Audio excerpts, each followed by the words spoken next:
all the various party units throughout the country would pick out the best potential leaders. You know, they had them from the marine workers, you know, from the waterfront. They had longshoremen, they had teamsters, they had textile, they had rubber. In other words, they would pick out the best potential person or male or female who could be developed into a good leader by going to school. There were about 60 students, and about 6 of us were picked out as had to have special tutelage. Because, first of all, we came from the mills, they came from the mines, and just to sit in the classroom for 5, 6 hours, we couldn't absorb anything, and I would fall asleep. In my position at that time, to find out that I was picked out, you know, to go to National Training School, it was enormous responsibility given to me that I got to learn. I mean, God damn it, Stanley, you get in there, and then no matter how high it is, stay there and read, and oh. Well, the tutor that was my tutor fell in love with me, I guess working closely with me or something, and convinced me to marry him, but really convinced me. And some of the other students also helped to convince me. What do you mean he convinced you? That I should get married. And the 2 of us would make a marvelous team, and why should I go back to the mill? Which, after a while, I didn't think it was a bad idea. Why should I go? After all, I got 6 months training. I will now be a professional revolutionist. And why should I go back to the mill? So I figured, and besides, he was good looking and he was a good dancer, so that helped, you know. So I figured, fine, I agreed. So right at the end of school, Ohio State Convention of the Communist Party was being held. So both of us went there, and I asked what our assignments would be, since we're both trained, right, revolutionists. So they didn't know where to put us, so they suggested I go back to the mill, and my husband become the section organizer, and I support him. And that was the end of that. I says, I will do nothing like that. When I finished that 6-week school, I came out marching, and I was ready to go back to Harlem and start the revolution by myself. We didn't have any identity crisis. We didn't have any worries about what was our role, what was our destiny, what individual fulfillment we were seeking for. We knew with absolute conviction that we were part of a vanguard that was destined to lead an American working class to a socialist revolution. There was just simply no question at all in your mind that who you were and what you were and why you were. What was the meaning of life? You had that answer. Dorothy joined the party when she was 14. Like many communists, she worked as a union organizer in the 1930s. Her main work was among farm laborers, whose wages and conditions were some of the worst in the country. Salinas Valley, 2-cent cotton.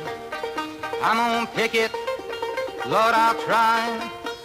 God, I'm tired of picking cotton.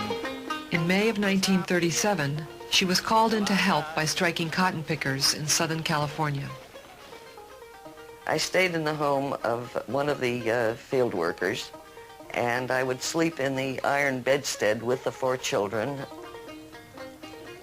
It was a constant struggle for the barest kind of existence of living.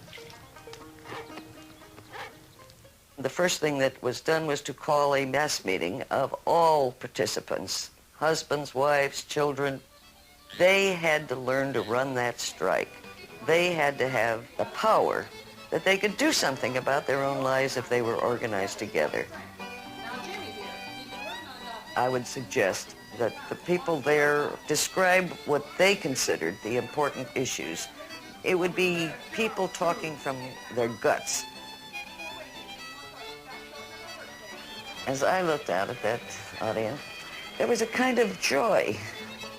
Here were people in the most desperate living conditions who had discovered what unity meant, what solidarity meant. The communication back and forth, you were one. The speaker, the strikers, there was no we and they. There was only us.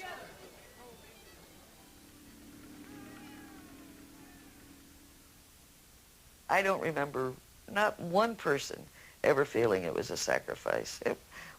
I want to emphasize, we got more enrichment. We learned more. We acquired more ourselves than any other comparable experience could ever have given us. A lot of your questions have led me back through the years to what I might call my radical youth and life as a young man. And that's good. I sometimes think about that period. But I would not want to give anybody the impression that those were my golden years or the best years of my life or anything like that. I see it as something that I passed through in the same way that I passed through my adolescence or my childhood. In the 1930s, Carl worked as a reporter for the Midwest Daily Record, a communist-sponsored newspaper published in Chicago. One of the stories that I covered was a strike of sharecroppers in what was called Swamp East, Missouri, the area around Sikeston, Missouri. These sharecroppers had simply moved out on the highway to demonstrate their problems. They moved out. They moved all their belongings right out on the highway. Their idea was that in this way the cars passing would somehow deliver their message to Washington or to wherever. You say that it was a dramatic story. You had described this to us before, so I got some clippings. I want to just read a little bit of it because I thought it was really quite something. It says, Sikeston, Missouri, January 13th. Sharecroppers send out a plea to smash through the terror ring of the planters with food and supplies to keep them alive. Today, these Negro and white victims counted the near dead, the sick, and the hungry. Huddled in flimsy, improvised shelters, evicted tenant farmers and their wives and kids face starvation today. On roadside fires sizzled the last few strips of bacon and the last handful of beans. Well, it certainly was very dramatic for me, and I wrote it without trying to be melodramatic, but it certainly, the conditions that I saw there were such that I couldn't write it any other way.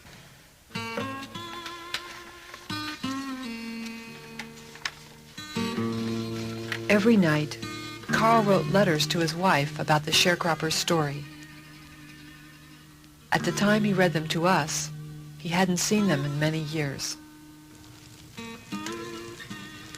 All day long, I hear the talk of planters and their stooges, deputies, state troopers, bureaucratic small-time officials. And when they say nigger and nigger lover and lynch and agitator and communist, they mean violence. And all of it is directed against a few hundred mild and wonderful people, simple, quiet, intelligent, honest, loving people who are starving in a swamp. It's all too damned ominous, like something horrible were about to happen. I've been feeling this way all day. This morning, I went out to a dismal bog where the sharecroppers are. It rained continuously, and I sat in one of those excuses for a tent and talked and helped to move the pans around to where the water was dripping in worst.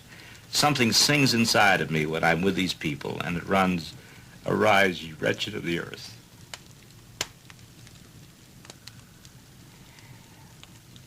I heard stories today that would make your blood freeze, and through it all ran the same